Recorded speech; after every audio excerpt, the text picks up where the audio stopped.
ஓம் சாய்ராம். என் குழந்தையே, வாழ்வில் நீ சந்திக்கும் சூழ்நிலைகள் எதுவாயினும் மகிழ்ச்சியோ துன்பமோ அதை சமமாக பாவிக்கும் மனப்பக்குவத்துடன் நீ இருந்தால் உன் மனதில் தேவையில்லாத கற்பனைகளும் குழப்பங்களும் வராது. இதுவரை தோற்றதையும் நம்பிக்கை இழந்தவற்றையும் ஒரு அனுபவமாக எடுத்துக்கொள். நீ வாழ்வில் முன்னோக்கி செல்ல அது நிச்சயம் உதவி புரியும். உனக்கான நேரம் வரும் வரை காத்திரு. நீ ஒருமுறை யோசித்துப்பார், என்னிடம் நீ சரணடைந்த பிறகு உன் வாழ்க்கையில் எத்தனை மாற்றங்கள் நடந்திருக்கின்றன.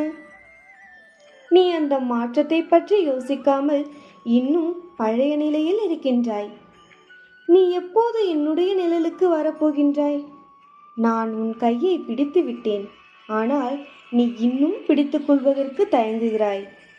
நீ பயப்படாமல் என் நாமத்தை மட்டும் சொல்லிக் கொண்டிரு. அனைத்தும் உன் வாழ்க்கையில் நீ நினைத்ததை விட பெரிதாக நடக்கும். இப்பொழுது கூறுகின்றேன் கேள். உன்னை அவமதித்தவர்களை பற்றியும் உனக்கு கெடுதல் செய்தவர்கள் பற்றியும் இனி நீ யோசிக்காமல் உன்னுடைய வேலையை நீ செய்.